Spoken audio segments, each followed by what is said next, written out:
नमस्कार दोस्तों, आपका स्वागत है आपके अपने चैनल द सेकेंटिफाइड स्टोरीज पर। आशा करती हूँ कि आप सभी अच्छे होंगे। चलिए फिर शुरू करते हैं राजकुमारी कामिनी की कहानी के भाग 5 से। कहानी शुरू करने से पहले आप सभी से विनम्र अनुरोध रहेगा कि चैनल को सब्सक्राइब जरूर कीजिएगा, वीडियो को लाइक और शेयर जरूर कीजिएगा। बेल आइकन के बटन को प्रेस करना बिल्कुल भी ना भूलें, जिससे हमारी वीडियो का नोटिफिकेशन सबसे पहले आपके पास पहुंचेगा। दोस्तों, आपके सपोर्ट की हमें बहुत आवश्यकता है। जैसे कि आपने अभी तक सुना, राजकुमारी कामिनी की खोज की पूरी रूपरेखा ऋषि विष्णुदत्त जी द्वारा राजा करण के समक्ष प्रस्तुत कर दी गई। योजना बन जाने के बाद रानी कल्याणी द्वारा आकाश मार्ग से सफर करवाने वाली तीव्रगामी जादुई कालीन भेंट स्वरूप राजा करण व नकुल को प्रदान की गई। दूसरी भेंट राजकुमारी कामिनी के बड़े भाइयों सत्येंद्र व योगेंद्र द्वारा तिलिस्मी जूतों के रूप में प्रदान की गई। इन दोनों भेंट राजा करण व नकुल द्वारा विनम्रतापूर्वक स्वीकार कर ली गई, क्योंकि बीतते हुए समय के मूल्य को जानते हुए और राजकुमारी कामिनी के ऊपर मंडराते संकट को टालने के लिए राजा करण व नकुल का बिना समय व्यर्थ किए राजकुमारी के पास पहुंचना अनिवार्य भी था। उसके बाद राजा चंद्रकेतु जी द्वारा अपनी पुश्तैनी दिव्य तलवार राजा करण को भेंट स्वरूप प्रदान की गई। राजा करण व नकुल के जीवन को सुरक्षा प्रदान करने हेतु व इस सफर में आने वाली विविध प्रकार की कठिनाइयों का दृढ़ता से सामना करने हेतु माँ जगदम्बा का श्रीयंत्र निर्मित माला ऋषि विष्णुदत्त जी द्वारा राजा करण व नकुल को प्रदान की गई। इस सफर में दोनों राजकुमारों को भूख प्यास न सताए, इसके लिए रानी कल्याणी ने माँ जगदम्बा का प्रसाद राजा करण के मित्र नकुल को अपने पास रखने के लिए दिया। दिव्य तलवार राजा करण द्वारा बहुत ही आदर भाव से अपनी म्यान में रख ली गई। सभी भेंट नकुल द्वारा अपने थैले में सम्मानपूर्वक सुरक्षित रख ली गई। राजा करण द्वारा राजकुमारी कामिनी की शाही चुनरी व उनका संदेश पत्र राजा चंद्रकेतु और रानी कल्याणी को सौंप दिया गया, और साथ में राजकुमारी कामिनी की शाही चुनरी और संदेश पत्र इस वचन के साथ रानी कल्याणी को राजा करण ने सौंपा कि मैं इस कार्य को सफलतापूर्वक करके ही लौटूंगा। राजा करण व नकुल के दृढ़ निश्चय से पूर्ण कथनों को सुनने के बाद ऋषि विष्णुदत्त व राजा चंद्रकेतु जी को यह विश्वास हो गया कि ये दोनों वीर राजकुमारी संग सफलतापूर्वक जरूर लौटेंगे। इसी विश्वास के साथ ऋषि विष्णुदत्त राजा चंद्रकेतु जी ने सपरिवार दोनों वीरों को विदा किया। अब आगे सुनिए दोस्तों। राजा करण व नकुल के राजकुमारी की खोज में निकल जाने के बाद राजा चंद्रकेतु सपरिवार ऋषि विष्णुदत्त सहित दोनों वीरों की सफलता की कामना ईश्वर से करते हुए थोड़ी देर अटारी पर ही खड़े रहे और उत्तर दिशा की तरफ निहारते रहे। पूरे राज परिवार को चिंता में देख ऋषि विष्णुदत्त जी बोले, हे राजन, मैंने राजा करण व उनके मित्र के भीतर गहरा विश्वास, अतुलनीय साहस देखा है। आप चिंता मत कीजिए। जिस कार्य पर राजा करण और उनका मित्र निकले हैं, ये दोनों वीर जरूर सफल होकर के लौटेंगे। आप सपरिवार ईश्वर से इन दोनों वीरों की सफलता की प्रार्थना करते हुए अपना मन राज कार्य में लगाइए। मेरे आशीर्वाद के साथ साथ माँ जगदम्बा का आशीर्वाद भी इन दोनों वीरों के साथ है। ऋषिवर की बात सुन राजा चंद्रकेतु व बाकी परिवारजन की चिंता थोड़ी कम हुई और गुरुदेव की आज्ञा पाकर राजा चंद्रकेतु सपरिवार राजमहल में वापस आ गए।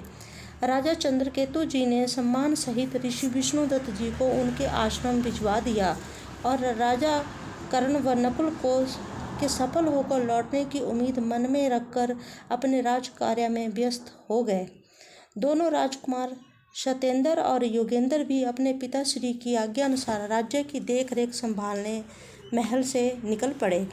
रानी कल्याणी भी माँ जगदम्बा से राजा करण व नकुल की सफलता की कामना करते हुए अपने दिन गुजारने लगी। इस तरह से देवगढ़ के राजमहल में समय व्यतीत होने लगा। अब दूसरी तरफ जादुई कालीन तीव्र गति से अपना सफर तय करने लगी। राजा कर्ण व नकुल को अपने चारों तरफ बस पानी ही पानी नजर आ रहा था और अपने ऊपर नीला आसमान। दोनों मित्र आसमानी सफर का आनंद उठाते हुए आगे बढ़ रहे थे। 2 दिन का समय गुजर चुका था तो नकुल ने कहा, मित्र, लगभग 2 दिनों का सफ़र हम तय कर चुके हैं, लेकिन अभी तक मुझे दूर दूर तक किनारा नज़र नहीं आ रहा है और भूख भी सताने लगी है। इस पर राजा कर्ण बोले, मित्र, अभी तो माँ जगदम्बा का जो प्रसाद रानी कल्याणी ने हमें चलते समय दिया था, उसी से ही भूख प्यास शांत करनी पड़ेगी। राजा कर्ण की बात सुन नकुल को माँ जगदम्बा के प्रसाद का ध्यान आया और उसने अपने थैले से वो प्रसाद निकाला। दोनों मित्र मिल बांटकर प्रसाद खाने लगे। प्रसाद ग्रहण कर लेने के बाद उनकी तृष्णा थोड़ी शांत हुई और आगे का सफ़र वार्तालाप करते हुए दोनों मित्र तय करने लगे। दोनों मित्र कभी जलमग्न धरती को देखते तो कभी प्रकृति की सुंदरता को निहारते और ईश्वर का धन्यवाद करते कि इतनी सुंदर पृथ्वी के वासी उन्होंने हमें बनाया है। नकुल कहता, देखो मित्र, ईश्वर ने इस धरती को कितना सुंदर बनाया है और कितनी अमूल्य भेंटों से हम सबको नवाजा है। एक दूसरे से वार्तालाप करते हुए पहले 3 समुद्र दोनों मित्रों ने कब तय कर लिए, उन्हें पता भी नहीं चला। दूर एक टापू देखकर नकुल बोला, देखो मित्र, सामने मुझे एक टापू नज़र आ रहा है, शायद वो हमारी मंजिल का पहला गंतव्य है। नकुल की बात सुन राजा कर्ण बोले, हाँ मित्र, मुझे भी यही प्रतीत हो रहा है। 4 दिन गुजर चुके हैं, जादुई कालीन अब धरती की तरफ उतरना शुरू हो रही है। तभी नकुल बोला, मित्र, यह कालीन हमें धरती की तरफ ही लेकर के जा रही है। राजा कर्ण बोले, हाँ मित्र, मुझे भी यही लग रहा है। इतनी ही देर में जादुई कालीन एक रेतीले टापू पे जाकर रुक गई। राजा कर्ण बोले, मित्र, हमें इस जादुई कालीन का धन्यवाद करना चाहिए। इसकी मदद से हमने कई मीलों का सफ़र मात्र 4 दिनों में पूरा कर लिया है। राजा कर्ण और नकुल ने जादुई कालीन की तरफ धन्यवाद स्वरूप हाथ जोड़कर कहा, हे जादुई कालीन, आपका धन्यवाद। कृपया आप वापिस रानी कल्याणी जी के पास चली जाइए। राजा की आज्ञा पाकर जादुई कालीन तुरंत अदृश्य हो गई। एक अनजान रेतीले टापू पर खुद को पाकर राजा कर्ण व नकुल आपस में बातचीत करने लगे कि आगे का सफ़र किस दिशा की तरफ शुरू किया जाए। कुछ देर उसी टापू पर भ्रमण करते हुए राजा कर्ण व नकुल को प्यास सताने लगी। नकुल बोला, मित्र, 4 दिनों से कुछ जल हमें प्राप्त नहीं हुआ है। यहाँ तो दूर दूर तक कुछ भी जलपान हमें नज़र नहीं आ रहा है। राजा कर्ण भी दूर दूर तक अपनी दृष्टि घुमाने लगे और थोड़ा आगे बढ़े तो उन्हें पक्षियों के चहचहाने की आवाज़ सुनाई पड़ी। राजा कर्ण नकुल से बोले, शायद सामने जलपान की व्यवस्था हो जाए। मुझे पक्षियों के चहचहाने की आवाज़ सुनाई पड़ रही है, हो सकता है यहाँ पर कोई बस्ती हो। राजा कर्ण बोले, चलो मित्र, वहाँ चलकर देखते हैं। जिस तरफ से पक्षियों के चहचहाने की आवाज़ आ रही थी, दोनों मित्र उस तरफ चल पड़े।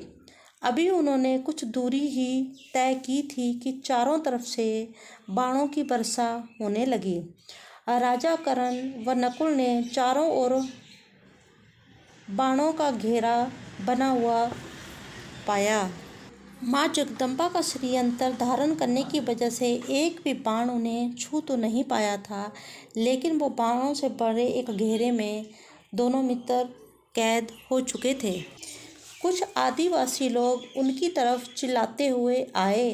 तभी एक सिपाही वहां आया और राजा कर्ण व नकुल से कुछ पूछताछ करने लगा, लेकिन उनकी भाषा से अनजान राजा कर्ण व नकुल कुछ भी नहीं समझ पा रहे थे। उनकी बातों को समझने में असमर्थ राजा कर्ण बोले, हम आपकी वार्तालाप को नहीं समझ पा रहे हैं। तभी एक सैनिक दौड़ता हुआ बस्ती की तरफ चला गया। काफ़ी देर गुजर जाने के बाद सैनिक एक वृद्ध व्यक्ति को अपने साथ लेकर के आया। वो वृद्ध व्यक्ति राजा कर्ण से बोला, आप अजनबी कौन हो और हमारे इस टापू पर क्या कर रहे हो? उस वृद्ध व्यक्ति की बात को समझने के बाद राजा कर्ण बोले, हम मुसाफिर हैं, किसी की खोज में निकले हैं। कई दिन का सफ़र तय करने के बाद हम इस टापू तक पहुँचे हैं। प्यास लगने की वजह से हम आपकी बस्ती की तरफ निकल पड़े थे। दो युवकों की बात सुन वृद्ध व्यक्ति ने दोनों वीरों को बाणों के घेरे से मुक्त कराया और अपने साथ अपनी बस्ती की ओर लेकर के चल पड़े। रास्ते में जाते हुए वृद्ध व्यक्ति ने राजा कर्ण से कहा, यह द्राक्षाद्वीप है, यह भीलों की बस्ती है। यहाँ भीलों के राजा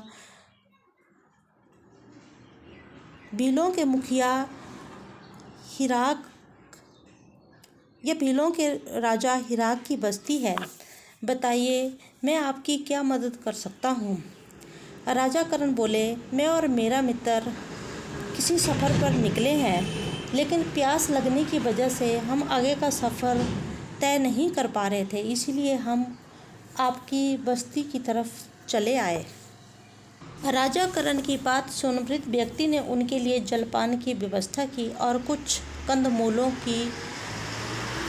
की व्यवस्था भी। जल ग्रहण कर लेने के बाद और कुछ फल खा लेने के बाद दोनों मित्रों की तृष्णा शांत हुई। एक बार फिर वृद्ध व्यक्ति ने उनसे पूछा, आप किस सफ़र पे निकले हैं और किसकी खोज को आप कर रहे हैं और आपको कहाँ जाना है? इस पर वृद्ध व्यक्ति की बात सुन राजा कर्ण बोले, मैं और मेरा मित्र काला सागर में स्थित कालाद्वीप टापू पर जा रहे हैं। यह दैत्यों का टापू है। उसी टापू पर दैत्य कामरूप देवगढ़ राज्य की राजकुमारी कामिनी को अपहरण करके ले गया है। कालाद्वीप टापू का नाम सुन वह वृद्ध व्यक्ति अपनी नज़रों में खौफ लेकर बोला, अरे, कालाद्वीप टापू तक पहुंचना आप जैसे बालकों के बस की बात नहीं है। यह तो बहुत भयानक जगह है। काला सागर को पार करना इतना आसान नहीं है। काला सागर मौत का दूसरा नाम है। तुम दोनों सुकुमार एक राजकुमारी के लिए क्यों अपने प्राण संकट में डालते हो? अपने राज्य वापस लौट जाओ। वृद्ध व्यक्ति की बात सुन राजा कर्ण बोले, किसी भी परिस्थिति या कठिनाई में हमने डरकर भागना नहीं सीखा है और कोशिश करने वालों की हमेशा जीत होती है। इसलिए अगर बाबा आप हमारी कुछ मदद कर सकते हैं तो कृपया कर कीजिए। राजा कर्ण का आत्मविश्वास देखकर वृद्ध व्यक्ति बोला, ठीक है, अगर तुम मेरी मदद करने में आप दोनों सफल रहे, मैं आप दोनों को काला सागर तक पहुंचाने का रास्ता जरूर बताऊंगा। वृद्ध व्यक्ति की बात सुन राजा कर्ण बोले, बोलिए बाबा, आपका क्या कार्य है? अगर मैं आपके काम आ सका तो मेरा सौभाग्य ही होगा। राजा कर्ण की बात सुन वृद्ध व्यक्ति को उम्मीद हुई। उन्होंने कहा कि वचन दीजिए, मैं जो भी कार्य बताऊंगा वो आप सफल कर लेंगे। राजा कर्ण ने वचन देते हुए कहा कि मैं आगे का सफ़र आपका कार्य पूर्ण करने के बाद ही शुरू करूंगा। इस क्षेत्र को एक दैत्य द्वारा संकट प्रदान किया जा रहा है। वृद्ध व्यक्ति ने कहा, हमारा भील समुदाय एक दैत्य द्वारा संकट से घिरा हुआ है। वह दैत्य हमारे समुदाय व मवेशियों को नुकसान पहुंचा रहा है। अगर तुम दोनों उसके अत्याचारों से हमारी भील जाति को मुक्त करा सको तो मैं आप लोगों का एहसानमंद रहूँगा और उसके बदले में मैं काला सागर तक पहुँचाने में आप दोनों की मदद जरूर करूँगा। वृद्ध व्यक्ति की बात सुन राजा कर्ण व नकुल तैयार हो गए। दोनों युवकों को तैयार देख वृद्ध व्यक्ति बोला, मैं तुम दोनों को विश्राम गृह में लेकर के चलता हूँ। आप दोनों वहाँ पे विश्राम कीजिए और मेरी योजना का इंतजार कीजिए। दोनों मित्रों को विश्राम गृह में ठहराकर वृद्ध व्यक्ति कहीं चला गया। दोनों मित्रों को विश्राम गृह में छोड़कर वृद्ध व्यक्ति कहीं चला गया। संध्या बेला में बस्ती में उत्सव समारोह का आयोजन हुआ। चारों तरफ ढोल नगाड़े बजने लगे। सारा का सारा भील समुदाय नाचने गाने लगा। जोर शोर से उत्सव मनाया जाने लगा। वृद्ध व्यक्ति राजा कर्ण व नकुल के पास आया और बोला, चलिए, मैंने उस दैत्य को बुलाने का इंतजाम कर लिया है। अब इसके आगे आप दोनों को स्थिति को संभालना है। वो दुष्ट दैत्य किसी भी रूप में यहाँ आता ही होगा। कार्यक्रम जोर जोर से मनाया जाने लगा। दूर जंगल में सोया दैत्य बस्ती में इतना आनंद उत्सव होता सुन क्रोधित हो गया और बोला, आज बस्ती में ऐसा क्या हो गया है जो ये लोग इतना आनंद मना रहे हैं? क्या मेरा भय इन भीलों के मन में कम हो गया है? चलो चलकर देखता हूँ। शेर का रूप बनाकर दैत्य दहाड़ने लगा और दहाड़ता हुआ बस्ती की तरफ दौड़ने लगा। शीघ्रता से दौड़ लगाते हुए दहाड़ते हुए दैत्य रूपी शेर बस्ती के नज़दीक पहुंचकर दैत्य ने जोर की दहाड़ मारी। सारी भील जाति घबरा गई और इधर उधर भागने लगी। सभी लोगों को इधर उधर भागते देख राजा कर्ण व नकुल सामने आए और मोर्चा संभाला। शेर के समक्ष निडरता से दोनों खड़े हो गए। दो युवकों को अपने सामने खड़ा देख शेर और क्रोधित हो गया और जोर से दहाड़ने लगा। शेर की दहाड़ सुन राजा कर्ण बोले, दुष्ट दैत्या, तू इन निर्दोष लोगों को क्यों सता रहा है? अगर हिम्मत है तो मुझसे मुकाबला कर। एक युवक को ललकारते देख शेर रूपी दैत्य ने राजा कर्ण की तरफ छलांग लगा। राजा कर्ण भी बिल्कुल सतर्क खड़े थे। शेर रूपी दैत्य से राजा कर्ण भिड़ गए। जोर का धक्का मारकर राजा कर्ण ने शेर को जमीन पर पटक दिया। काफ़ी देर तक दैत्य की और राजा कर्ण की भिड़ंत आपस में होती रही। दैत्य और राजा कर्ण के बीच में द्वंद्व युद्ध होने लगा। राजा कर्ण शेर रूपी दैत्य के ऊपर सवार होकर के उसे मारने लगे। दैत्य खुद को एक युवक से हारता देख दुष्टता पर उतर आया और बीच मैदान में से ही लुप्त हो गया। सामने एक वृक्ष पर बैठकर वो राजा कर्ण के ऊपर बाणों की वर्षा करने लगा। दैत्य की माया देख राजा कर्ण भी म्यान से दिव्य तलवार को निकालकर दैत्य के छल का उत्तर देने लगे। बाणों की वर्षा को रोककर दैत्य अग्नि वर्षा करने लगा। दिव्य तलवार भी राजा कर्ण का साथ दे रही थी। खुद को युवक के सामने यह असमर्थ पाकर दैत्य भील समुदाय की एक लड़की को पकड़कर जंगल की तरफ जाने लगा। राजा कर्ण से बोला, या तो खुद को मेरा बंदी बना लो, नहीं तो इस लड़की को आज मैं अपना भक्षण बनाऊंगा। भीलों की लड़की दैत्य के चुंगल में छटपटाने लगी। तभी एक भील औरत भीड़ में से रोते हुए चिल्लाने लगी और राजा कर्ण से अपना पल्लू उनके समक्ष फैलाकर रोने लगी। कृपया कर मेरी इकलौती पुत्री को इस दैत्य के चुंगल से आप ही छुड़ा सकते हैं। एक माँ की करुण पुकार सुनकर राजा कर्ण दैत्य से बोले, ठीक है, तुम मुझे बंदी बना लो और इस लड़की को छोड़ दो। पहले इस तलवार को दूर फेंको, दैत्य बोला, और मेरी तरफ निहत्थे चले आओ। राजा कर्ण ने अपनी तलवार नकुल की तरफ फेंक दी और धीरे धीरे दैत्य की तरफ बढ़ने लगे। जैसे राजा कर्ण दैत्य के पास पहुँचे, दैत्य ने राजा कर्ण को पकड़ लिया और बोला, आज तुम मेरा आहार बनोगे और इस लड़की को भोगे बिना मैं नहीं छोड़ूंगा। दुष्ट दैत्य की बात सुन वहाँ खड़े सभी लोग डर गए। दूर खड़ा नकुल दैत्य को ललकारने लगा, अरे दुष्ट विश्वासघाती दैत्य, अब तू मेरे हाथों नहीं बच सकता। नकुल की बात सुन दैत्य जोर जोर से हंसने लगा और बोला, अरे बालक, अपनी जान को क्यों खतरे में डालता है? भाग जा यहाँ से। नकुल भी अपनी तलवार लेकर के दैत्य की तरफ भागा और दैत्य से भिड़ गया।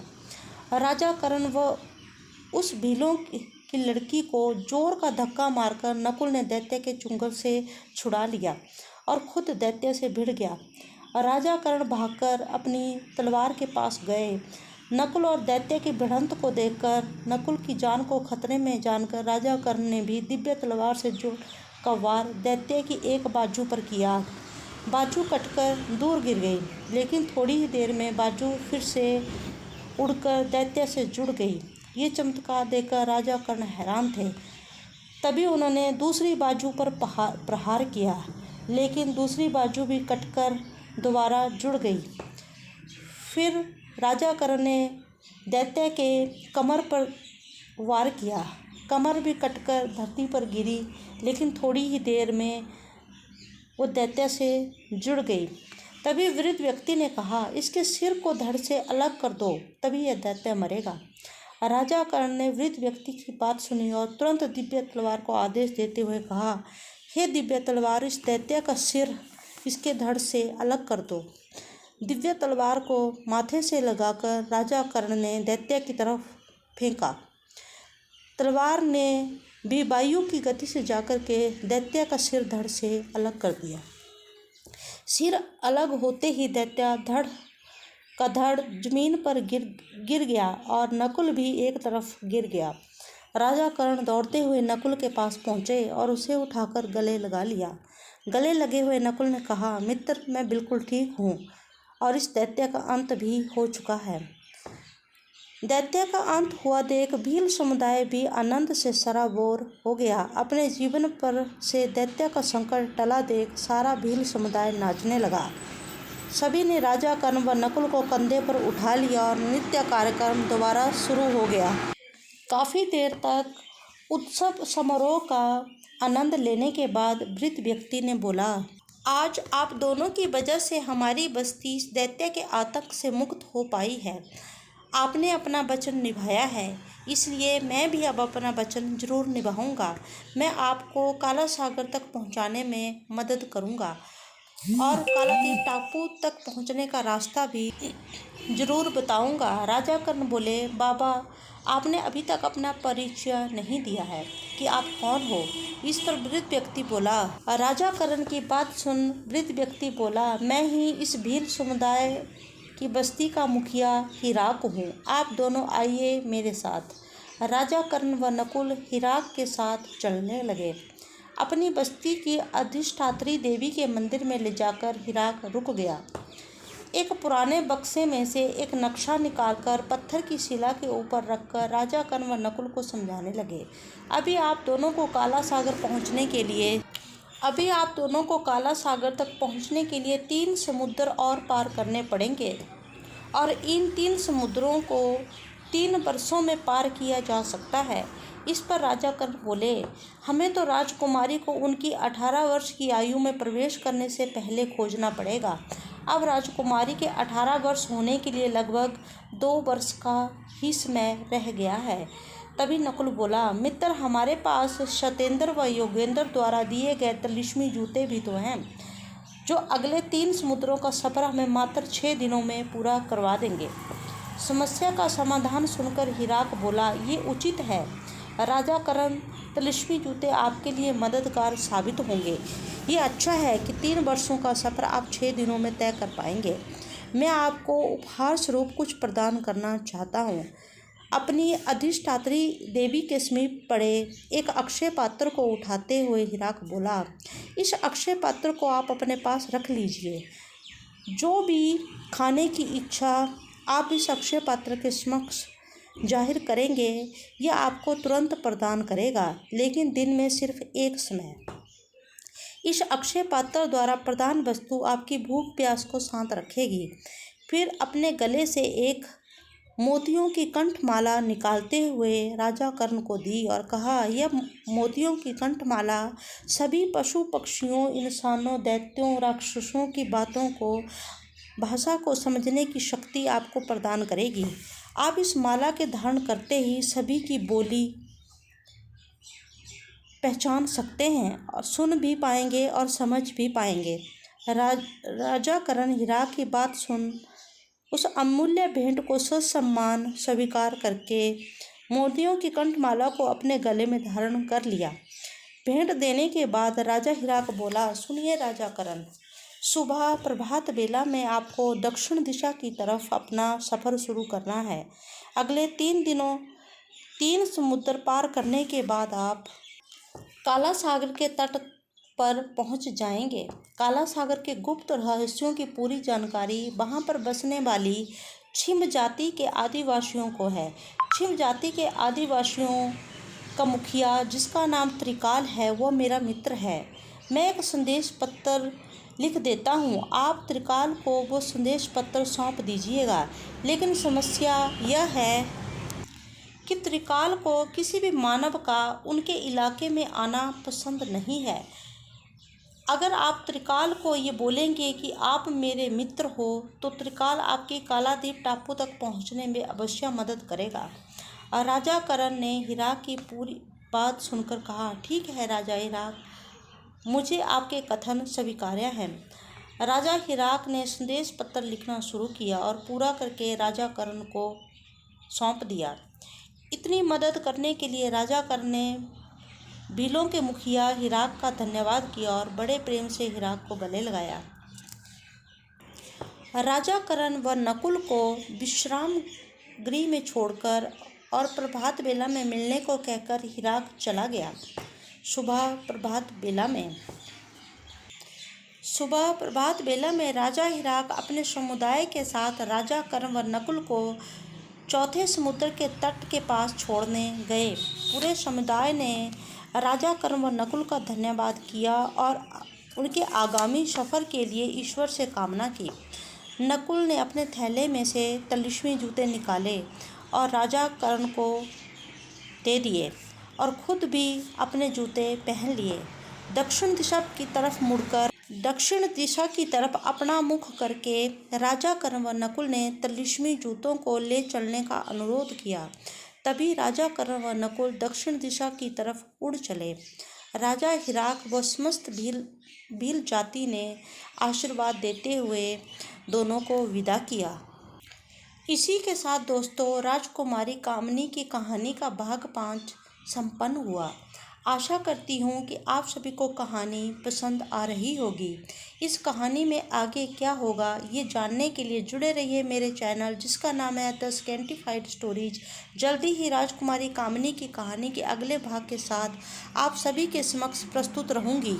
तब तक के लिए हंसते रहिए, मुस्कुराते रहिए और अभी तक अगर मेरे चैनल को सब्सक्राइब नहीं किया है तो कृपया चैनल को सब्सक्राइब करना मत भूलिएगा। हमारी वीडियो को अपने परिवार व रिलेटिव्स के साथ शेयर करना और लाइक करना मत भूलिएगा। धन्यवाद।